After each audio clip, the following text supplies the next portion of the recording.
नमस्कार मित्रों। आज अपनी अंतिम क्लास है। ठीक है, दो पार्ट बचे हमारे, लोकोक्ति, मुहावरे और पर्यायवाची शब्द। ठीक है, खास तो पहले लोकोक्ति और मुहावरे के बारे में क्या कहा जाता है वो थोड़ा उसके बारे में बता लेता हूं, फिर हम आगे चलते हैं।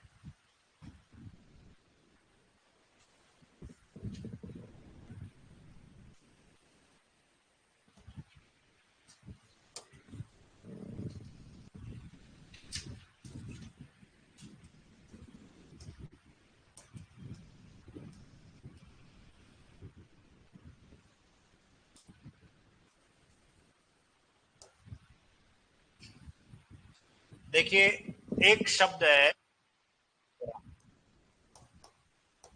जिसको मुहावरे भी के रूप में प्रयुक्त करते हैं, और एक शब्द है आपका लोकोक्ति। ये दोनों के बारे में समझना जरूरी है, ये दोनों है क्या चीज है। ठीक है, अभी उस पर बुक पर ध्यान मत दीजिए, इस पर ध्यान दीजिए, वो सब मैं आपको हाईलाइट भी करवाऊंगा। मुहावरा और लोकोक्ति, इससे पहले पहले इस पर आते हैं। लोकोक्ति शब्द बना है लोक प्लस उक्ति से।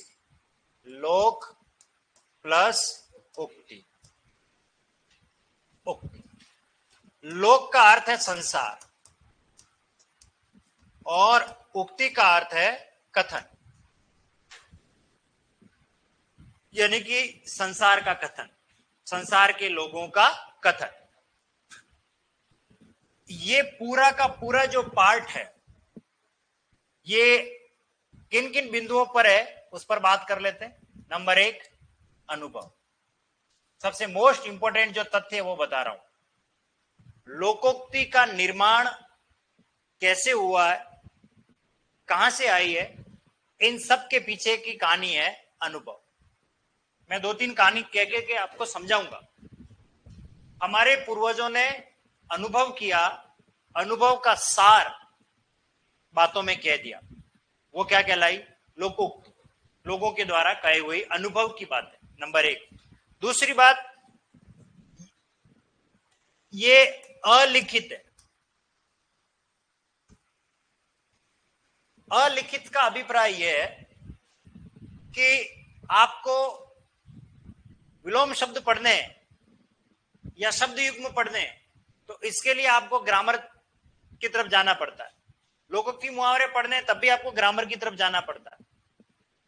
लेकिन लोकोक्ति और मुहावरे में लोकोक्ति का कोई लिखित स्रोत नहीं है। ये कोई ऐसा नहीं कि यहां से हमने उठा करके ले लिया और हमने बोल दिया और यहां से हम ले आएंगे। लोकोक्ति जितनी भी है वो अलिखित है। क्यों अलिखित है? क्योंकि मनुष्य के अलग अलग जगह पर, अलग अलग क्षेत्र में जिन्होंने जो अनुभव किया वो बोल दिया।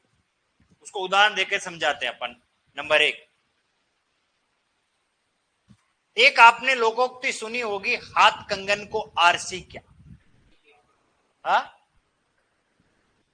हाथ कंगन को आरसी क्या, ये हमने खूब सुना, पर ऐसी क्या वजह रही होगी कि ऐसी बात कहनी पड़ी।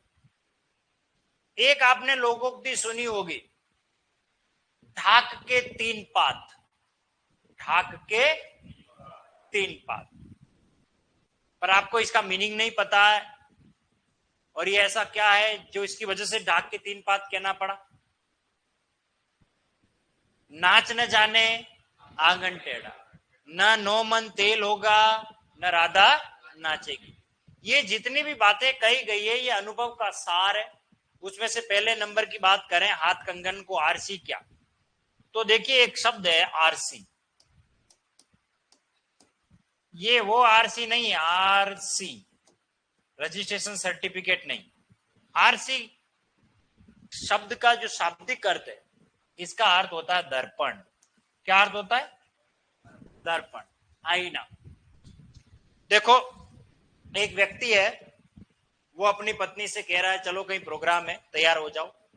पत्नी तैयार होने के लिए बैठती है, 10 मिनट, 15 मिनट, आधा घंटा लगा देती है, और जब वो आती नहीं है तो वो जाके देखता है तो उसकी पत्नी जो है ना, हाथों में कंगन पहने हुए थे और आईने के सामने, दर्पण के सामने उस कंगन को दिखा रही।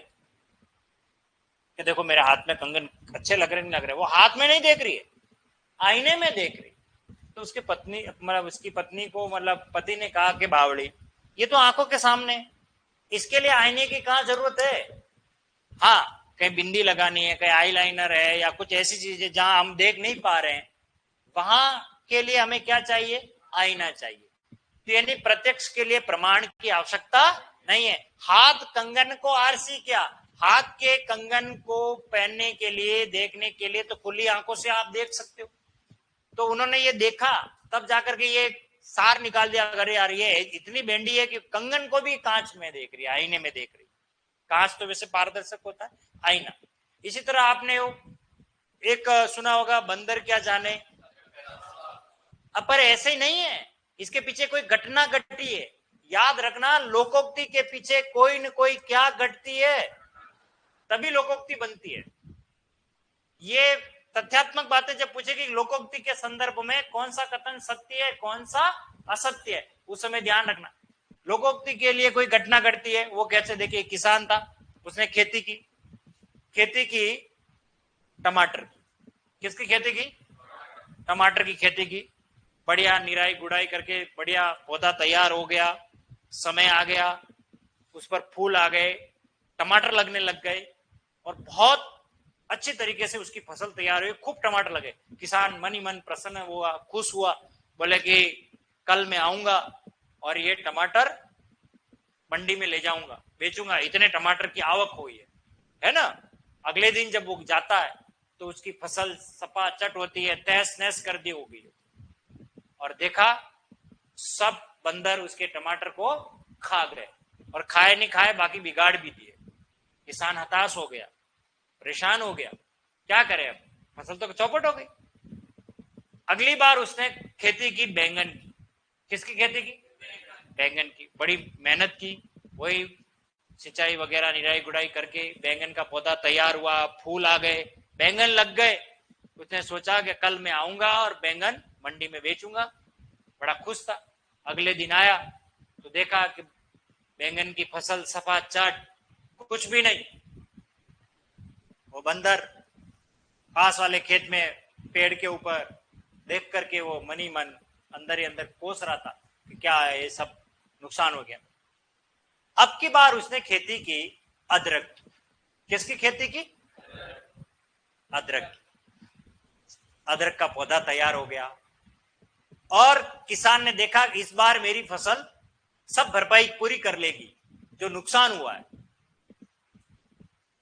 और अगले दिन आकर के मैं अदरक ले जाऊंगा। बंदर को लगा फसल पकने वाली है, चलो देखते हैं। बंदर गए खेत की तरफ, लेकिन कुछ नहीं है, घास नजर आ रही थी और कहीं फूल नजर नहीं आ रहे थे। बंदर ने सोचा कि अभी टाइम है फूल आने में। बंदर ने क्या सोचा, अभी टाइम है। अगले दिन किसान आया और फिर अदरक की फसल को काटा और जमीन से क्या निकाला, अदरक। फिर अदरक की क्या बनाई, ढेरी बनाई। और फिर ढेरी पूरी कंप्लीट हो जाती है और दूर पेड़ पर कौन बैठे थे, बंदर। फिर क्या कहा, बंदर क्या जाने अदरक का स्वाद, मूर्ख क्या जाने ज्ञान की बातें। किसान समझ चुका था कि बंदर की फितरत हो चुकी है कि जब भी फसल पकने के लिए आती है और ये फसल को नष्ट करने के लिए आ जाते हैं, इसलिए अब की बार फसल क्यों कौन सी की उसने, अदरक की। और बंदरों को यह पता नहीं था कि अदरक जमीन के अंदर पकता। बात समझ में आई, ये अनुभव से सीखा कि बंदर क्या जाने अदरक का स्वाद, यानी मूर्ख क्या जाने ज्ञान की बात। इसी तरह ढाक के तीन पात, ढाक के बगल में छोरा गांव में डिंडोरा, बिल्कुल जी हाँ। ढाक के तीन पात, एक लोकोक्ति हमारी, ढाक के तीन। आप में से कौन कौन जानता है इसका मीनिंग, क्या अर्थ है इसका, ढाक के तीन पात।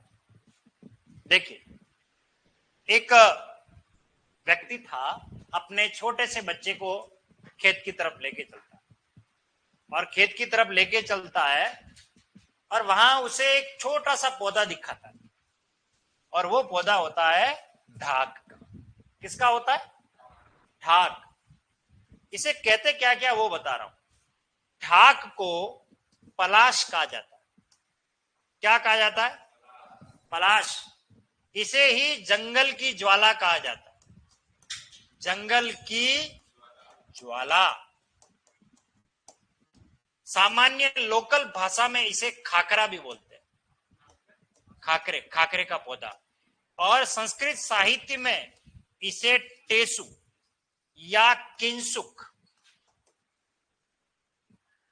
किंसुक अलग अलग नामों से जाना जाता है। संस्कृत में तो इतना वर्णन है इस पौधे के बारे में कि रूप यौवन संपन्ना विशाल कुल संभवा विद्या हीना न शोभनते निर्गुंदा इव किशुंका। ये एक ऐसा पौधा है जो कल नहीं परसों काम आने वाला।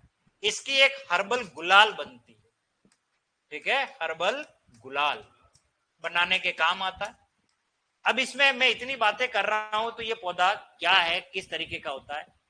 ये जब पूर्ण रूप से तैयार हो जाता है, इसके फूल खिलते हैं, लाल या पीले अलग अलग वर्ण के होते, लाल होते अक्सर, और पूरे पौधे पर फूल ही होते हैं, पत्ती एक भी नहीं रहती जब इसके ऊपर फूल खिलता है पूर्ण यौवन। इन फूलों की विशेषता है, इनमें कोई खुशबू नहीं होती, इनमें कोई खुशबू नहीं होती है। ये ढाक का पौधा होता है। अब होता क्या है, पिताजी ने उसको बताया बेटा ये ढाक का पादप है, पौधा है, इसके 3 पत्ते हैं। कितने पत्ते हैं? 3 ही पत्ते हैं।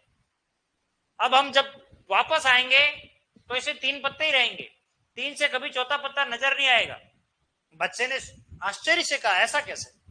चलो ठीक है, घर पे चले गए। वो बच्चा बड़ा हुआ, 20-25 साल का हो गया, पूर्ण किशोर यौवनावस्था में आ गया।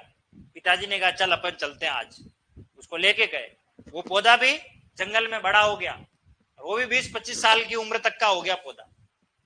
और पिताजी ने कहा देख ये पौधा बड़ा हो गया लेकिन अभी तक इसके 3 के 3 ही पत्ते, चौथा पत्ता नहीं आए। यानी कि 3 पत्ते हैं एक डाली में, उसके कितने पत्ते हैं? 3 पत्ते। तो बड़े बच्चे में बड़ा आश्चर्य हुआ, कौतूहल हुआ कि यार ऐसा क्या? मैंने कहा नहीं, मैं 40-50 साल बाद में देखूंगा। जब वो बच्चा 40-50 साल का हो गया तब जाकर के उसने उस पौधे को वापस देखा, तब भी उसके कितने ही पत्ते थे।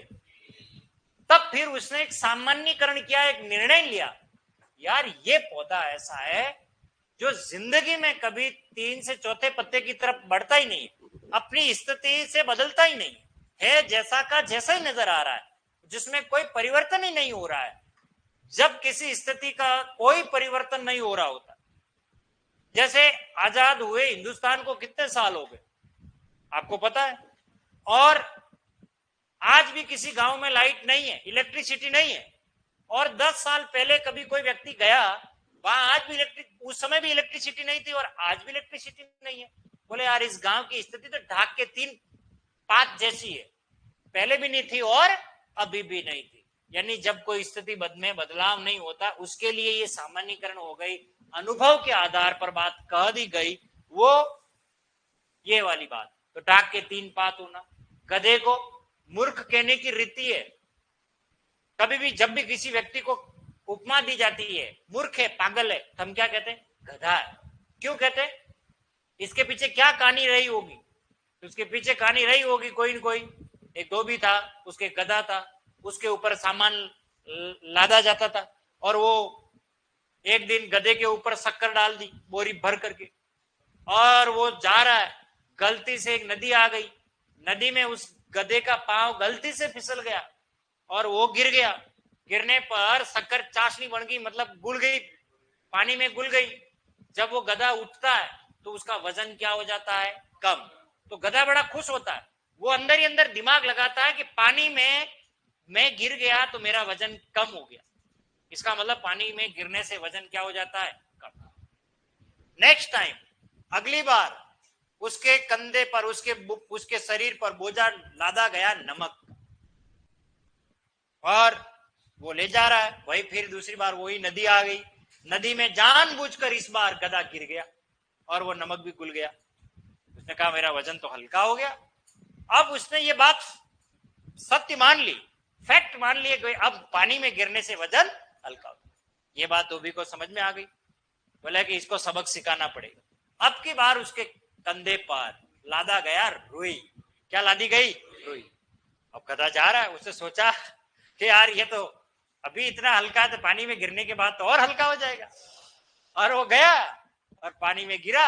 जैसे ही पानी में गिरा बेचारा उठ नहीं पाया, क्योंकि रुई में क्या घुस गया? पानी। वजन आ गया। तो ये मूर्खता का परिणाम है। पर इसको ये पता नहीं है कि पानी में कौन सी चीज घुलती है और कौन सी चीज नहीं घुलती, तो उसको नुकसान हुआ। तो ये भी चीज अनुभव से की गई है, ऐसे ही नहीं कही गई है। तो बहुत सी बातें हैं जो सारे अनुभव का सार है, वो है लोकोक्ति। और लोकोक्ति का दूसरा नाम है कहावत। क्या नाम है? कहावत भी कहा जाता है। ध्यान रखना, सबसे महत्वपूर्ण बात, लोकोक्ति अपने आप में पूर्ण वाक्य है। ये याद रखना, जब आपको सारगर्भित में तथ्यात्मक प्रश्न पूछे जाएंगे, लोकोक्ति के संदर्भ में कौन सा कथन सत्य है, कौन सा असत्य है, तो ध्यान रखना लोकोक्ति अपने आप में पूर्ण वाक्य है। इसका जब भी प्रयोग करते हैं तो वैसा का वैसा ही प्रयोग करते हैं, इसमें चेंज नहीं करते। कैसे? देखिए, अब आप बात करते हैं 9 2 11 होना, ये लोकोक्ति नहीं है, मुहावरा। अब आप सोच रहे होंगे सर मुहावरे और लोकोक्ति को हम पहचाने कैसे? तो 2-3 बातें ही है, ज्यादा इसमें उलझना नहीं है। मुहावरा एक अरबी फारसी भाषा का शब्द, ये विदेशों से हमने लिया है मुहावरा शब्द। इसका अर्थ है अभ्यास या बातचीत। इस शब्द का मीनिंग बता रहा हूं, मुहावरा शब्द का अभ्यास या बातचीत। मनुष्य जब भी बातचीत करता है तो वो कई बार पूरी लंबी चौड़ी बात न करके लाक्षणिक बात कहने की कोशिश करता है। एग्जैक्ट बात न कह करके किसी का सहारा लेकर के वो बात कहने की कोशिश करता है, वो लाक्षणिक बात है। वो क्रियात्मक होती है। अर्थात क्रियात्मक का मतलब होता है अंत में ज्यादातर आपको नाम मिलेगा, अंगूठा दिखाना, अंक भरना, 9 2 11 होना। अंत में क्या आ रहा है? ना। पहचान के लिए बता रहा हूं, अंत में जब ना मिले, क्रियात्मक बातें हो, वो मुहावरा है। लेकिन नाच न जाने आंगन टेढ़ा, अब ये लोकोक्ति है। ये क्या है? लोकोक्ति है। ये लोगों ने अनुभव करके बात कही होगी, काम ना आने पर बहाना बनाना, इसका मीनिंग है। अब देखिए, मुहावरे का जब प्रयोग किया जाता वाक्य में तो लिंग वचनानुसार इसमें परिवर्तन किया जाता है, लेकिन लोकोक्ति में नहीं किया जाता। ये ध्यान रखें, लोकोक्ति में परिवर्तन नहीं किया जाता। जैसी है वैसी की वैसी प्रयुक्त होती है। अब देखिए, चोर पुलिस को देखकर 9 2 11 हो गए। अब मैं 9 2 11 होना ऐसा नहीं बोल रहा हूं, 9 2 11 हो गए, ये मुहावरा है, इसमें हमने चेंज कर दिया। तो मुहावरा लिंग वचना अनुसार चेंज होता है और मुहावरा वाक्यांश होता है, वाक्य का अंश होता है। जबकि लोकोक्ति अपने आप में क्या होती है? पूर्ण वाक्य होती है। बात समझ में आ गई? अनुभव का सार कौन है? लोकोक्ति, जिसका दूसरा नाम क्या है? कहावत। ठीक है, ये सार गर्भित है, इसका कोई लिखित स्रोत नहीं है, कोई शास्त्रों में ये बात कही नहीं गई है। ठीक है, ये सब बातें आपके मैंने आपकी जो पुस्तक है उसके अंदर मुहावरा वाला जो पार्ट स्टार्ट होता है वहां मैंने सारी बता रखी है। उस वाले पृष्ठ पर आइए, आप मुहावरे वाले पृष्ठ पर आइए और कहाँ है उसे अंडरलाइन करिए।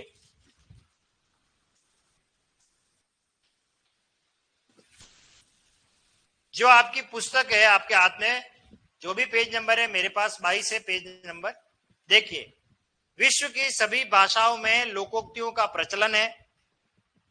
जो मैं कहूं वही अंडरलाइन करना आप। प्रत्येक समाज में प्रचलित लोकोक्तियां अलिखित कानून, अंडरलाइन कर लीजिए। लोकोक्तियों का कोई कानून नहीं है। मैंने कहा नहीं, ये तो हमारे पूर्वजों से हमने ली, कानून के रूप में मानी गई है। मनुष्य अपनी बात को और अधिक प्रभावपूर्ण बनाने के लिए इनका प्रयोग करता है। ध्यान रखना, अगर आपसे पूछें लोकोक्ति और मुहावरों का क्यों प्रयोग किया जाता है, अपनी बात को प्रभावपूर्ण तरीके से कहने के लिए हम इसका प्रयोग करते हैं। आपने कई बार देखा होगा, हम क्रिकेट का मैच देखते हैं तो कमेंट्री सुनते हैं, और कमेंट्री सुनते सुनते किसी व्यक्ति विशेष की बात करता हूं, नवजोत सिंह सिद्धू, आपने सुना होगा, तो ठोको ताली, ठोको, ऐसे बोलते हैं ना, तो वो बीच बीच में बहुत सारे मुहावरे और लोकोक्तियों का प्रयोग कर लेते हैं, खूब सारे। कभी अगर आप ध्यान से उनकी बातों को सुनोगे तो खूब सारे लोकोक्ति अपनी बातों को बहुत अलग कलेवर में, अलग अंदाज में प्रस्तुत करने के लिए लोकोक्ति और मुहावरों का प्रयोग किया जाता। ठीक है, आगे देखिए, लोकोक्ति शब्द लोक प्लस उक्ति के योग से निर्मित है। लोक में यानी लोक में पीढ़ियों से प्रचलित इन उक्तियों में अनुभव, अंडरलाइन कर लीजिए, उक्तियों में अनुभव का सार है, व्यवहारिक नीति का निचोड़ होता है। हमारे अंदर जो व्यवहारिक नीतियां हैं, हमारे आसपास जो लोगों ने अनुभव किया, उसका निचोड़ है। ठीक है, इनमें लोकोक्तियों के निर्माण में किसी घटना विशेष, अंडरलाइन कर लीजिए, जब भी लोकोक्ति का निर्माण होता है, लोकोक्ति जब बनती है तो किसी घटना विशेष के बारे में बताया जाता है। इसमें वो अपन ने लिया था, वो कहां गया नोट? नहीं नहीं, मैंने तो ये लिया, उसके पहले से अपन ने लोकोक्ति मुहावरे खोल रखे थे।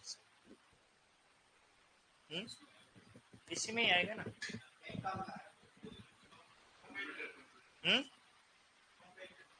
हाँ, ये हो रहा है ना, चलिए, इसमें है, दिख ही नहीं रहा है। ठीक है, चलो, ये तो इससे आगे इन्होंने क्या लोकोक्तियां ली है सारी, नहीं ऊपर है नहीं, इसमें नहीं ले रहे,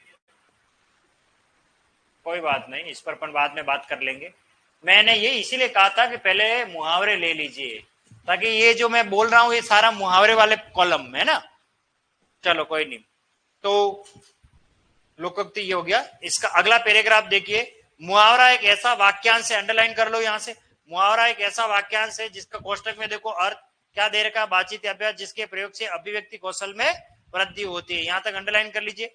फिर आगे देखो, मुहावरे के अंत में क्रिया का सामान्य रूप होता है, इसको भी अंडरलाइन कर लीजिए, क्योंकि ध्यान रखना मुहावरे के अंत में क्रियाबोधक है, जैसे नाको चने चबाना, ना आ गया दांतों तले उंगली दबाना।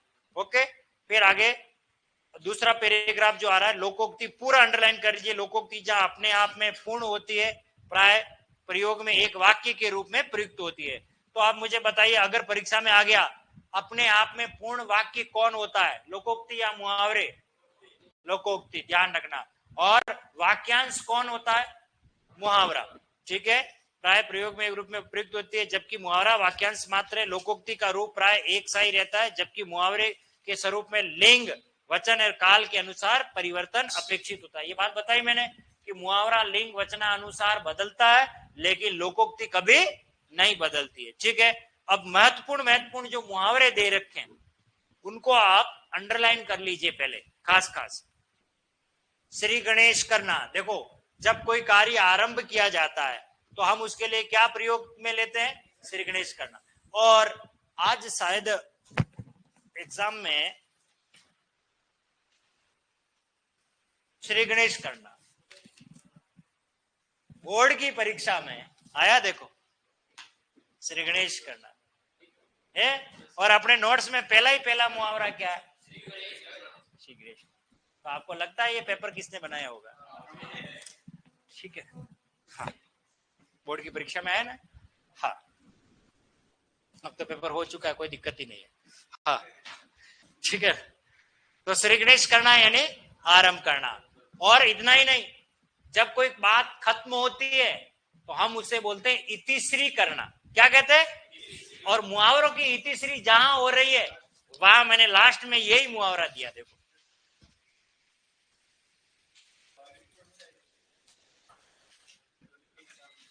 इतिश्री आ रहा है, तो देखो सही जगह पर सही मुहावरा लगाया कि नहीं लगाया मैंने? अगर हम मुहावरे को श्री गणेश कर रहे हैं, मुहावरा पढ़ना आरंभ कर रहे हैं, तो श्री गणेश करना। जब कोई बात खत्म होती है तो हम उसे क्या कहते हैं? इतिश्री। चलिए वापस आ जाइए अपनी जगह, तो टिक कर लीजिए जो जो मुहावरा बोलो। मैं क्रम संख्या है आप लोगों के लिखी हुई, तो मैं सीधा क्रम भी बोलूंगा, और ताकि आप ढूंढते रहोगे कहां बोल रहे हो। मैंने क्या इसको हाईलाइट कर लिया तो मुझे तो आसानी रहेगी, पर आपको पता नहीं है। तो चलिए, सबसे पहले नंबर पर श्री गणेश करना, दूसरा अपना उल्लू सीधा करना, पहले हम टिक कर लेते हैं फिर इस पर बात करेंगे। चौथे नंबर पर अपने मुंह मियां मिट्टू बनना, 10वें नंबर पर अंधे की लकड़ी होना, 42 पर आंखें तरेरना, 42 आंखें तरेरना, 43 44 सॉरी 43 नहीं 53 और 54 एक लाठी से हाँकना, एक आंख से देखना, 67 कूपमंडू कोना, 78 किम कर्तव्य विमूढ़, 78 किम कर्तव्य विमूढ़, 79 कमर कसना, 80 कोल्लू का बेल, 99 कब्र में पांव लटकना, 100 कलम तोड़ना, 112 पर गुदड़ी का लाल होना, 115 गंगा नहाना, 175 टट्टी की आड़ में शिकार खेलना, 179 ठकुर स्वाति बातें करना, 185 डेढ़ चावल की खिचड़ी पकाना, 196 तिलांजलि देना, फिर है 203 दूध का दूध और पानी का पानी करना, 217 दिमाग आसमान पर चढ़ना, 218 दांत काटी रोटी होना, 222 धूप में बाल सुखाना, 232 निन्यानवे के फेर में पड़ना, 239 239 नाको चने चबाना, 246 पानी मरना, 252 पेट में दाढ़ी होना, 253 पैरों तले से जमीन खिसकना, 265 पेट काटना, 291 मुट्ठी गरम करना, रिश्वत देना, ये आरपीसी में आया हुआ है, 304 रंगा सियार होना, 322 शैतान के कान कतरना, 325 सिर हथेली पर रखना, सिर हथेली पर रखना, 328 सूरज को दीपक दिखाना दिखना, 328 नंबर ही तो ढूंढने आपको, 329 सब्ज बाग दिखाना, 337 सांप सचुंदर की गति होना, और 354 हाथ के तोते उड़ जाना, 359 हुक्का पानी बंद करना। हाँ, एक मैंने इसमें वो कर दिया, हुक्का पानी 58 क्रम चेंज हो गया होगा, एक मैंने हटवा दिया था इसमें। 360 या अब आगे पीछे क्रम हो सकता है, एक आगे 360 बोलो तो आप 359 या 361 देख लेना, हथेली पर सरसों जमाना मिल गया, और 364 इतिश्री होना। ओके, अन्य महत्वपूर्ण मुहावरे आपकी किताब के पीछे एक और पेज है, देखो इस तरीके का एक और पेज है, नहीं है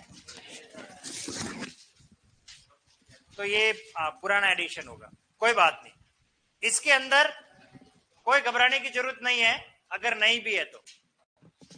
ये अन्य महत्वपूर्ण वही मुहावरे हैं जो मैंने अंडरलाइन करवाए, श्री गणेश करना, अपना उल्लू सीधा करना, अपने मुंह मियां मिट्टू बनना, कूप मंडू गोना, किम करते होना, कब्र में पांव लटकना, ठकुर शिवाती, डेढ़ चावल तिलांजलि देना, धूप में बाल सुखाना, ठीक है ना, इतिश्री होना, ये वही है। ये मतलब पूरी किताब ना पढ़ो, जाते जाते इसी को ही पढ़ लेंगे हम, बात समझ में आ रही है ना, इसलिए मैंने अलग से दिए। अब आ जाइए लोकोक्ति वाले कॉलम पर।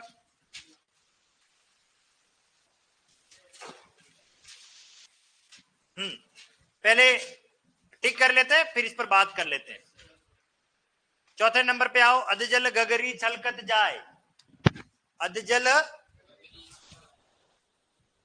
गगरी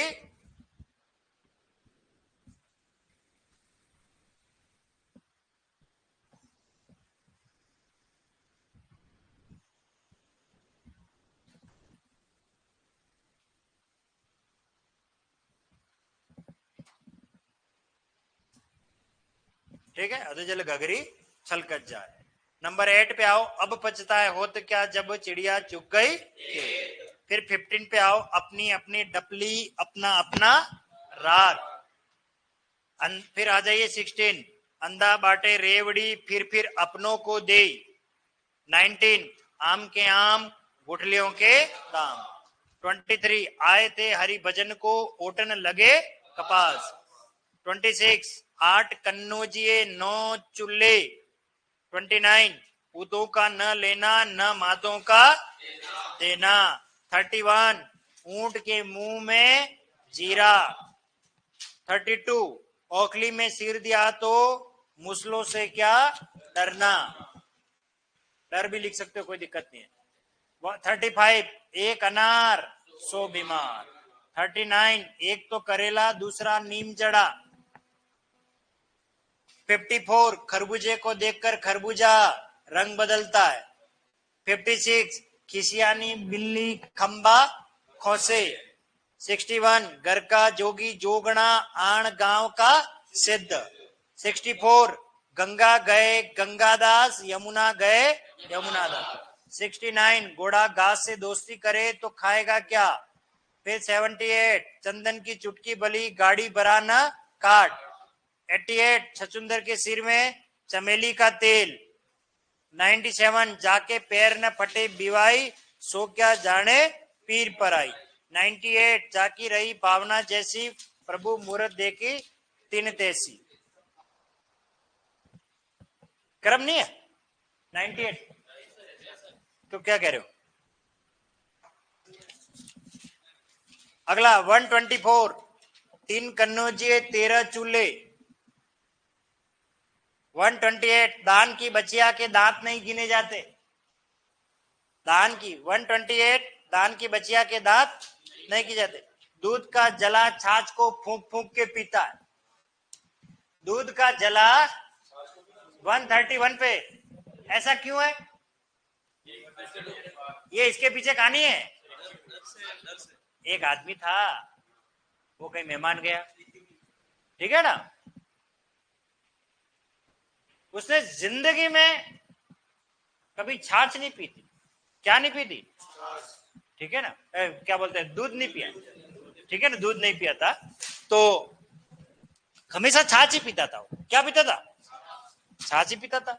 तो किसी के घर के जाता है तो उसको क्या दिया जाता है, दूध, बड़ा गरम गरम सर्दियों के दिनों में। तो वो तो कभी दूध पिया ही नहीं है, दूध को उसने क्या समझा, और सड़ाक के देख के खींचा प्लेट में, तो बापड़े के होठ जल गए, है ना।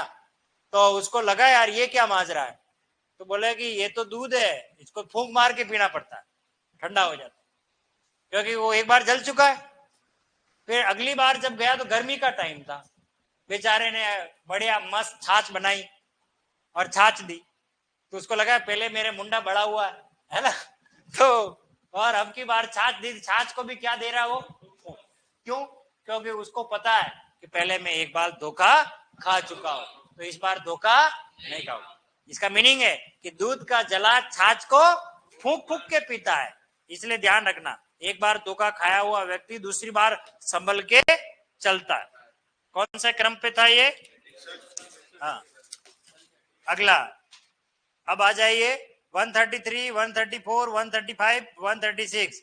देव देव आलसी पुकारा, धोबी का कुत्ता, न घर का न घाट का, न नवमन तेल होगा, न राधा नाचेगी, न रहेगा बांस न बजेगी बांसुरी। 141 नीम हकीम खतरे की जान, नीम हकीम खतरे की जान, ठीक है।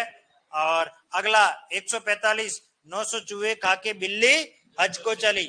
अगला ध्यान रखना 148 पराधीन सपने सुखनाई, बंदर क्या जाने अदरक का स्वाद, ठीक है, यानी कि 155 पे आ जाओ। 155 बंदर क्या जाने अदरक का स्वाद, अदरक का स्वाद। 157 बकरे की माँ कब तक खैर मनाएगी, बकरे की माँ कब तक खैर मनाएगी, मतलब मरण तो निश्चित है, संकट आना तो आएगा ही। अच्छा 159 बाप ने मारी मेंढकी न बेटा तीरंदाज, हाँ बाप ने मारी मेंढकी बेटा तीरंदाज। अगला 172 बिच्छू का मंत्र नहीं जाने और सांप के बिल में हाथ डाले ठीक है ना, योग्यता के अभाव में उलझन हो रहा है ना। 182 मन के हारे हार है मन के जीते जीत। 185 ये मुंह और मसूर की दाल। 186 मुफ्त का चंदन घिस मेरे नंदन, ओके। 201 पर सटे साठ्यम समाचरित, दुष्ट के साथ दुष्टता का व्यवहार। और 206 समरथ को नहीं दोष गुसाई, ठीक है। 209 सावन के अंधे को हरा ही हरा सुस्ता है। और 217 हल्दी लगे न फिटकरी रंग चोखा आए। अगला हाथ कंगन को आरसी क्या, 218 पे आओ। 219 हाथी के दांत खाने के और दिखाने के अलग, है ना। 220 होनार बीरवान के होत चिकने पात। ये खास खास लोकोक्ति और मुहावरे जो मैंने ठीक कराए, इसमें कोई विशेष बात नहीं है बताने जैसी, इसको पढ़ना पड़ेगा।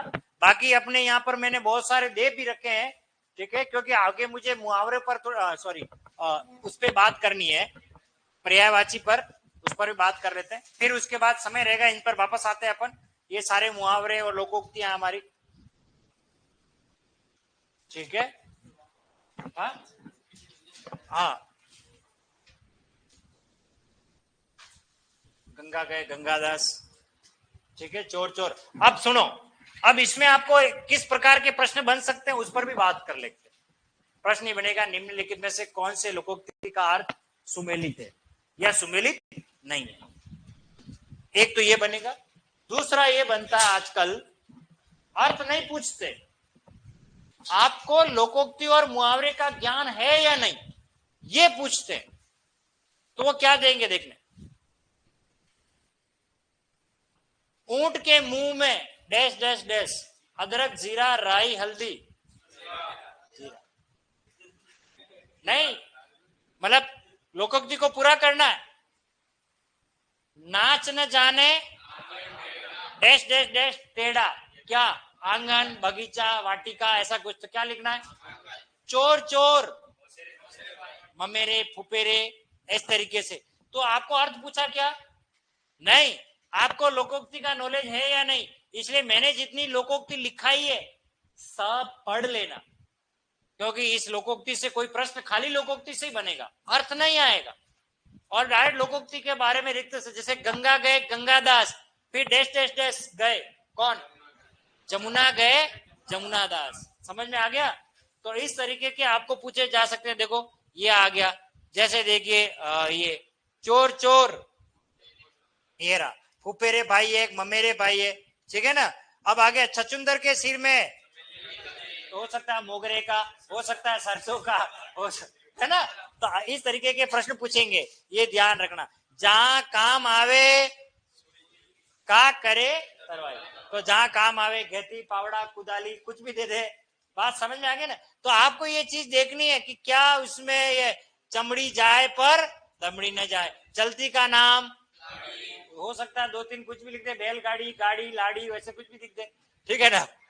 चंदन की चुटकी भली गाड़ी भरा न काट, काम की वस्तु भले ही थोड़ी हो लेकिन वो गुणवान है, बहुत काम की रहती है। और जो नहीं काम की वो गाड़ी भर के भी वो क्या काम की, यही है, अच्छी वस्तु थोड़ी भी हमारे लिए क्या है, भली है, ये ध्यान रखना। चींटी के पर निकलना, आपने दीमक टर्मिट देखा होगा, है ना, वो उसके पंख आते ही वो मर जाती है, ठीक है ना। चींटी के पर निकलना यानी कि बुरा समय आने पर पूर्व बुद्धि का क्या हो जाता है, नाश हो जाता है, ठीक है ना। चील के घोंसले में मांस कहाँ, भूखे घर में भोजन मिलना असंभव। चील के घर में मांस के टुकड़े, अरे चील तो मांसाहारी है, वो एक भी टुकड़ा रहने देगी क्या, नहीं।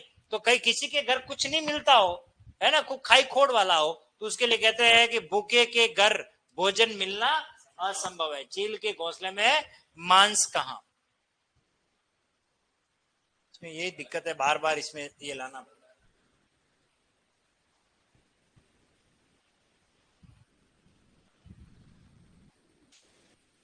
ये देखो अगला, न नौ मन तेल होगा, न मीरा सलमा गौरी राधा, तो क्या लिखोगे, राधा। न रहेगा न बजेगी, ये ध्यान रखना। तो ऐसे आपको पूछे, धोबी का कुत्ता, न घर का न गाट का, ये ध्यान रखना। इस तरीके से नाच न जाने आंगन टेढ़ा, इस तरीके के बहुत सारे आपको मिलेंगे। जो आपको ये सारे लोकोक्ति के मूल लोकोक्ति है वो आपको याद होनी चाहिए, क्या इसका मीनिंग ये है, ठीक है।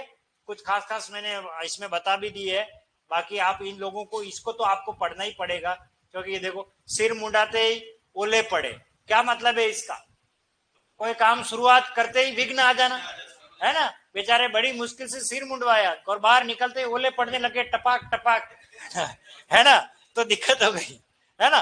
चलिए, तो अब बात कर लेते हैं, नेक्स्ट पे आ जाते हैं पर्यायवाची पर।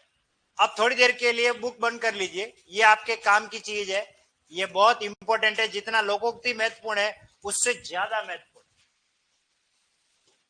पर्यायवाची। समान अर्थ प्रकट करने वाले शब्दों को क्या कहते हैं? पर्यायवाची। ये ध्यान रखना, समान अर्थ प्रकट करने वाला। लेकिन छोटी सी सावधानी आपको बचा सकती है। जैसे मैं उदाहरण आपको पूछूं कि यमुना का पर्यायवाची बताओ, तो एकाएक हमको यमुना का पर्यायवाची याद नहीं आएगा, दिमाग में ही नहीं आएगा। लेकिन आप व्यवहारिक जीवन में अगर आप देखोगे तो पर्यायवाची हमारे बहुत इर्द गिर्द है, हमने कभी उन पर जाने की कोशिश नहीं की, उनको समझने की कोशिश नहीं की, ये हमने गलती की। तो उसको उदाहरण देकर के भी मैं समझा देता हूं। एक जैसे पहले भी मैंने आपको बताया, जैसे ये शब्द है, क्या शब्द है? विश्व। विश्व, इसका पर्यायवाची बताओ, तो यकायक हमारा दिमाग कहीं और जाएगा और हमको पर्यायवाची याद नहीं आएंगे। लेकिन देखिए हमारे आसपास में ये पर्यायवाची खूब भरे पड़े, ठीक है ना। जैसे उदाहरण के लिए मैं कहूं तो हमारे यहाँ पर एक बहुत बड़े म्यूजिक कंपोजर हुए थे, आर.डी. बर्मन। कौन हुए? आर.डी. बर्मन। उन्होंने गाना गाया था बहुत पहले, ठीक है ना, और वो गाना गाया था, दुनिया में लोगों को, पढ़ा आप लोगों ने? कभी सुना? नहीं पढ़ा, ठीक है ना। दुनिया दुनिया बनाने वाले क्या तेरे मन में समाई, ये बहुत अच्छा एक भजन है। तो ये गानों में भी हमको मिलता दुनिया शब्द। इसके साथ में एक हमारे बहुत अच्छे कवि हुए, कवि प्रदीप, उन्होंने गाना लिखा और वो गाना था, देख तेरे संसार की हालत क्या हो गई भगवान, कितना बदल गया इंसान। देखो संसार भी इसी का ही पर्यायवाची। फिर समय आता हमारे अमिताभ बच्चन, लंबू दादा का, और उन्होंने उन्होंने भी गाया, सारा जमाना हसीनों का दीवाना जमाना, है ना। ये किसका पर्यायवाची है? विश्व का। फिर समय आता हमारे किनका? शाहरुख खान जी का, और वो भी कहते हैं, जग सुना सुना लागे जग। तो जग किसका पर्यायवाची है? मैं गाने गा रहा हूँ, पर्यायवाची बता रहा हूँ। बात समझ में आई? हमारे आसपास बहुत सारे पर्यायवाची पड़े हुए हैं। इसके अलावा और भी है, एक शब्द है जहान, एक शब्द है जहान, सो गया ये जहां, है ना। ये नील नितिन मुकेश का गाया हुआ गाना, ऐसे खूब सारे हैं ना, बहुत है। मित्र के भी देखोगे तो खूब मिले जाएंगे, जैसे ये मित्र है, मित्र के पर्यायवाची याद नहीं आते, लेकिन आपको देखिए बप्पी लेहरी ने अनिल कपूर पर एक गाना फिल्माया था, और वो गाना था, यार बिना चैन कहाँ रे, सोना नहीं चांदी नहीं यार तो मिला यार, अरे प्यार कर ले, वो पूरा ज्ञान। यार, यार का मतलब क्या होता है? हाँ। फिर एक बहुत पहले मूवी आई थी, राज कपूर द्वारा बना गई थी, उसमें वो गाना आता है, दोस्त दोस्त ना रहा, प्यार प्यार ना रहा। तो मित्र का पर्यायवाची कौन है? दोस्त। और थोड़े दिन पहले अभी दीपिका पादुकोण की एक मूवी आई थी, कॉकटेल, कॉकटेल, और उसमें वो गाना आता है, तुम्ही बंधु तुम्ही सखा। सखा किसे कहते हैं? तुम्ही दिन चढ़े। सखा मित्र को ही कहते हैं सखा। 100 रुपए का बैलेंस, सखा बात करते हैं।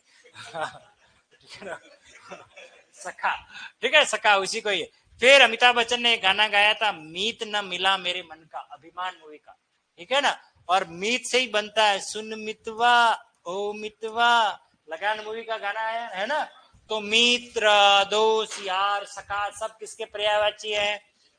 मित्र के पर्यायवाची। इसका मतलब ये है कि हमारे आसपास बहुत सारे शब्द है, हम उस पर कभी ध्यान नहीं देते, तो हमें शब्दों पर जाना चाहिए। पर आप भी क्या कर सकते हो, आपके सामने शब्द भी तो ऐसे ऐसे खतरनाक आते हैं जिसका कोई मीनिंग ही नहीं होता है, और वो शब्द ही हमारा मतलब व्याकरण तो बिगाड़ते बिगाड़ते हैं, हमारा बोलचाल का, आसपास का वातावरण भी खराब कर लेते हैं। सभ्यता नहीं होती उसमें, संस्कृति नहीं है उसमें, सभ्य माहौल नहीं होता। पहले की बात अलग थी, फिल्मी गानों की, मर्यादित प्यार होता था, एक डाल पे तोता एक डाल पे मैना, फिर भी दूर दूर है पर प्यार है ना। दूर दूर होते थे फिर भी प्यार है ना। और आजकल तो कुंडी ना खटकाओ राजा सीधे अंदर आओ। कहा मर्यादाओं को तार तार कर दिया, है ना। सब मर्यादा को तार तार कर दिया, गोली मार भेजे में भेजा शोर करता है ना। 4 बोतल वोट का काम मेरा रू, जैसे कहीं वर्ल्ड कप लेकर के आया हो, ऐसा मतलब महिमा मंडन किया जा रहा है। तो मतलब है मेरा पिया घर आया ओ राम जी, तो दूसरों का क्या, कहीं दूसरे के घर जाता क्या? पिया घर ही तो आएगा, है ना? है ना? तो गानों में मर्यादा नहीं है, तो जिसका कोई मीनिंग ही नहीं रहता। लेकिन बात देखिए कितनी बात कही जाती, इतनी शालीनता से बात की थी, किसी को पता भी नहीं पड़ी।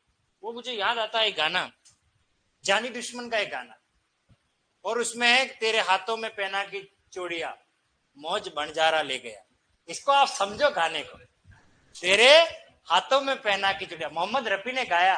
उसमें एक पंक्ति आती है कि तेरे होठों से लिपट जाऊं सजनी, मैं लिपस्टिक का रंग बन के निका। लिपस्टिक तो जानते हो लालिमा, कवि ने इसके लिए लिपस्टिक शब्द प्रयोग करना उचित नहीं समझा, और उसने कहा कि तेरे होठों से लिपट जाऊं सजनी में सुर्खी का रंग बन के। सुर्खी लिपस्टिक को कहा जाता। अब आप सोचिए, हम लिपस्टिक जानते हैं पर उसका अन्य नाम क्या है? सुर्खी। लालिमा लगाने वाली वो लाल ही होती थी, लेकिन आजकल लिपस्टिक नीली पीली हरी न जाने कैसी कैसी हो गई है। तो काली भी होती है आजकल, बहुत गहरी भी हो गई है। ठीक है, खैर अब उस पर बात नहीं करे। चलिए, तो सबसे पहले पर्यायवाची के अंदर आपको विशेष तौर से जो ध्यान देना है वो क्या है? इसका बड़ा रोल है। अगर जिसने प्रत्यय अच्छे तरीके से पढ़े हैं उन्हें पर्यायवाची बहुत आसानी से समझ में आएंगे। मैं बात कर रहा था यमुना का पर्यायवाची आपको नहीं आता, कोई घबराने की जरूरत नहीं है, कुछ फैक्ट पता होने चाहिए। और वो फैक्ट क्या, देखो, यह है ज, यह है जा। ज का अर्थ है जन्म लेने वाला, जा का अर्थ है जन्म लेने वाला, लेने वाली। जा का मीनिंग है जन्म लेने वाली। हमें इतना पता होना चाहिए, यमुना सूर्य की पुत्री है। यमुना किसकी पुत्री है? सूर्य की। तो सूर्य के जितने भी पर्यायवाची है उसके पीछे जा लगा लो। जैसे सूर्य को कहा जाता है अर्क, सूर्य को कहा जाता है रवि, सूर्य को कहा जाता है भानु। ओके, अब देखिए आपको परीक्षा में उलझाया जा सकता, कुछ भी नहीं करना। ये बन गया अर्कजा, ये बन गया रविजा, ये बन गया भानुजा। यानी अर्कजा का मतलब होता है सूर्य की पुत्री, भानुजा का मतलब होता है सूर्य की पुत्री। तो हमें यह पता होना चाहिए कि जब जब सूर्य के पर्यायवाची में जा लगेगा तो किसके पर्यायवाची बनेंगे? यमुना के पर्यायवाची। ठीक है ना, ये हमें पता होना चाहिए। इसलिए दिनकर, दिवाकर, भास्कर, प्रभाकर, मिहिर, आदित्य, मार्तंड, अंशुमाली सब किसके पर्यायवाची है? सूर्य की। बात समझ में आ गई? अब पानी की बात करते हैं। किसकी बात करते हैं? पानी। तो पानी को क्या कहते हैं? जल। पानी को क्या कहते हैं? नीर। पानी को क्या कहते हैं? वारी। पानी को क्या कहते हैं? तोय। पानी को क्या कहते हैं? अम्बु। जल, नीर, वारी, तोय, अम्बु, सलील, पन, आप सब पानी के पर्यायवाची। बस कुछ नहीं करना, आप पानी के ही पर्यायवाची याद कर लोगे तो भी कितने पर्यायवाची याद कर लोगे वो देखिए। सबसे पहले बात करते हैं पानी के पर्यायवाची में जब जब ज लगेगा तब तब कमल के पर्यायवाची बनेंगे। किसके पर्यायवाची बनेंगे? कमल। जैसे जल में ज लगने से क्या बना? जलज। नीर में ज लगने से नीरज। वारी में ज लगने से वारी, तोयज, अम्बुज। कितना आसान हो गया, पानी के पर्यायवाची में ज लग गया। पानी के ही पर्यायवाची में जब जब द लगेगा तो बादल के पर्यायवाची बनेंगे। किसके पर्यायवाची? तो ये देखिए, जल, द, नीर, द, वारी, द, अम्बुद। अब हो सकता है आपको जलज और जलद में अंतर पूछ ले शब्द युग्म के अकॉर्डिंग, तब भी हम उत्तर दे सकते हैं। तो पानी के पर्यायवाची में द लगने पर किसके पर्यायवाची बनते हैं? बादल के। ठीक है, फिर बात करते हैं आगे। पानी के ही पर्यायवाची में जब जब दी लगेगा, क्या लगेगा? दी। दी का अर्थ है धारण करने वाला, द का मतलब है देने वाला। जल को देता कौन है? बादल। ज का मतलब है जन्म लेने वाला, पानी से जन्म कौन लेता है? कमल। धी का मतलब धारण करना, जैसे जल धी, जो जल को धारण करता है समुद्र।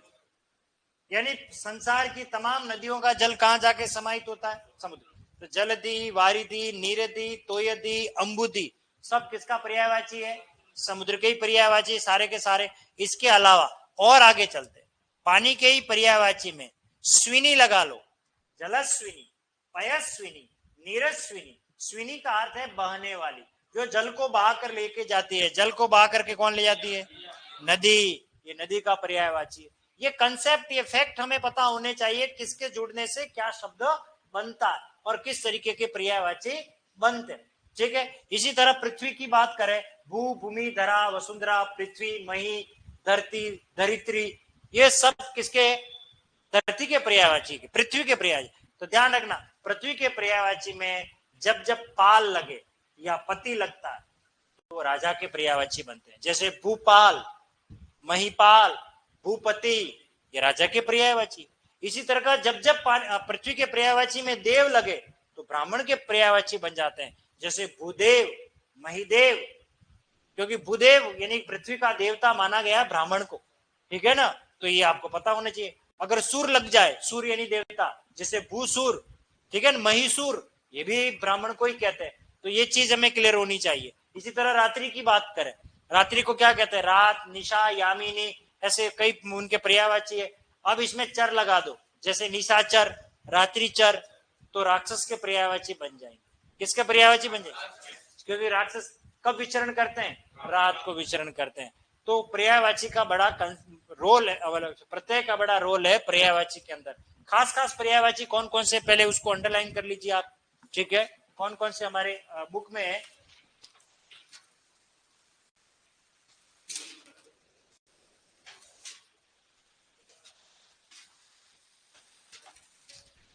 अग्नि, सबसे पहले आ जाओ, अग्नि,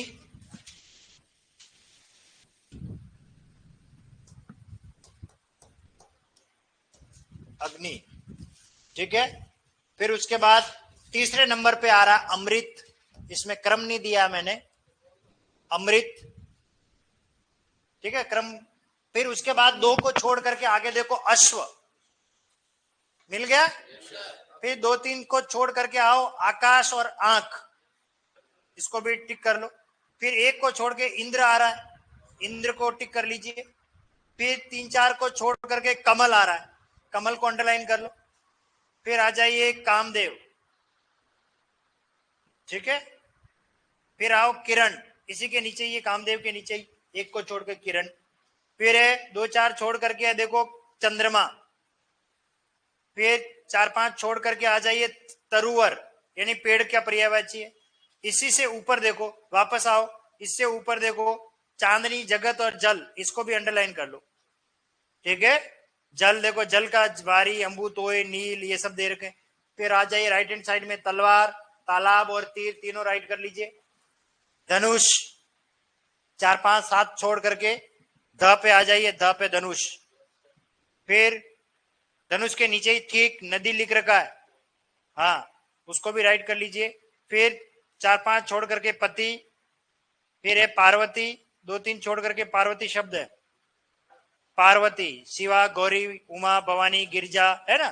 फिर चार पांच छोड़ करके देखो पृथ्वी, भू, भूमि, अवनी, अचला, धरा, मही, इला, मेदिनी। फिर है अगला, एक को छोड़ करके दे रखा बंदर, कपि, हरि, वानर, मरकट, शाकामृग, मैंने पढ़ा है ना आपको समास में, बंदर है ना, शाकामृग। फिर आ जाइए ब्रह्मा, बंदर के एक जस्ट नीचे देखो ब्रह्मा। फिर बादल, ब्राह्मण, बिजली। फिर पेज बदलिए, फिर दो तीन को छोड़ करके महादेव। फिर आ जाइए रमा, युवती के जस्ट नीचे लिखा हुआ रमा। फिर है रवि, रवि कहते सूर्य, रमा, रवि और राजा। फिर सात आठ छोड़ करके सीधा आओ सर्प, सर्प, वो सप्र कर रखा मैंने कहा, जहां जहां सप्र आए वहां सर्प लिख देना। फिर है सिंह। फिर हाथी और हंस, सबसे अंत में हाथी और हंस। तो ये कुछ खास पर्यायवाची है, इनको आप याद करना। और मैं जहां तक मानता हूं अगले जो टेस्ट होंगे वो अब इन्हीं से होंगे, आपके पर्यायवाची के, विलोम शब्द के, लोकोक्ति के, मुहावरे के, शब्द युग्म के, एक वाक्यांश के और पारिभाषिक शब्दावली। अब ये सारा याद करने वाला मैटर है, इनको अच्छी तरीके से ये आप याद करोगे। और अब वैकेंसी जब आएगी तब तक के लिए तो मैं पढ़ा ही रहा हूं, किसी भी प्रकार की कोई समस्या है हिंदी में, कोई समझ में इस किताब से संबंधित, तो आप मुझे पूछ सकते हो जब भी आपको लगे। तैयारी करते रहे, अपने मित्र बना लें एक दो और उनसे पूछे, देखो मैंने ये पेज याद किया, मैं बता रहा हूँ तरीका कैसे याद करें, किस तरीके से। एक पेज एक दिन में कंप्लीट करो, उसको अच्छी तरीके से पढ़ो कि आज कुछ भी हो जाए इससे बाहर नहीं जाएगा। जहां तक मैं तो आपके सामने बोर्ड का पेपर दिखा दिया मैंने, पहले ही में से देख लिए, इतने सारे उदाहरण दे रखे हैं, इतने आप अगर याद कर लोगे तो बहुत अच्छे प्रकांड विद्वान बन जाओगे हिंदी के। कुछ भी आपको पूछे, चलती बस में भी कोई पूछे, ये मत कहना किताब लेकर के आऊं बताऊं, कुछ भी पूछ दे, इतना सामर्थ्य आप में पैदा हो जाना चाहिए कि ये सारा मुझे याद है। जिस दिन आपको लगता है कि सर ये मुझे सब याद हो गया, अब मेरे पास कोई मैटर ही नहीं बचा, उस दिन मेरे पास वापस आना, फिर मैं नया मैटर दूंगा आपको, किताब बताऊंगा कि ये किताब पढ़ ले। किसी किताब को मैं जाने की आवश्यकता नहीं है, अनावश्यक भ्रमित नहीं हुए, दिग्भ्रमित कि मैं ये भी पढ़ लू ये भी पढ़ लू। याद रखना, ज्यादा हरी घास में गधा भूखा मरता है। क्यों? क्योंकि वो ये देखता है कि मैं कहाँ खाऊं, यहाँ खाऊं, यहाँ खाऊं, यहाँ खाऊं, यहाँ खाऊं, वो ये सोच रही होता है और दूसरे जानवर खा करके खत्म कर लेते हैं और फिर वो मन ही मन गधा खुश भी होता है कि देखो ये सारी मंगरिया मेरे द्वारा खाई गई है। इसलिए वैशाख नंदन कहा गया गधे को। आपके नोट्स में गर्दब लिखा है, गर्दब पर्यायवाची में, और उसमें पढ़ना गधे के। हालांकि जो है वेरी इंपॉर्टेंट करवाए वो तो पढ़ने ही, उसके अलावा दूसरे भी आपको पढ़ने। ठीक है, एक बार आप सबको परीक्षा से पूर्व अग्रिम हार्दिक शुभकामनाएं। ईश्वर आपकी मनोकामना पूर्ण करे, मनोकामना नहीं। ठीक है, और बढ़िया रहे, खान पान में ध्यान रखें, स्वस्थ रहें और अच्छी मेहनत करें। बाकी हम मिलेंगे अपनी अगली, जब भी कोई टेस्ट या ऐसे टेस्ट सीरीज से संबंधित कोई बात होगी उसमें हम बात करेंगे, उससे संबंधित कोई। और बाकी अभी 16 तारीख से एक नया बैच स्टार्ट हो रहा है, जिसको भी संधि समास उपसर्ग प्रत्यय नहीं समझ में आया या जिसने क्लास अटेंड नहीं की है, वो मैनेजमेंट से बात करके आराम से क्लास अटेंड कर सकता है, कोई दिक्कत नहीं है। जितना पढ़ो उतना ही कम में अपने लिए रिवीजन हो जाएगा, दौरान भी हो जाएगा। ठीक है, मिलेंगे। तो आपके लिए 4 पंक्ति में अपनी बात खत्म करता हूं कि खोजते रहने पर मिलते जरूर मोती, खोजते रहने पर मिलते जरूर मोती, चलते रहने पर मंजिल हार नहीं होती, मेहनत वालों को मिलती है आखिर मंजिल, कोशिश करने वालों की कभी हार नहीं होती। ठीक है, okay, wish you all the best.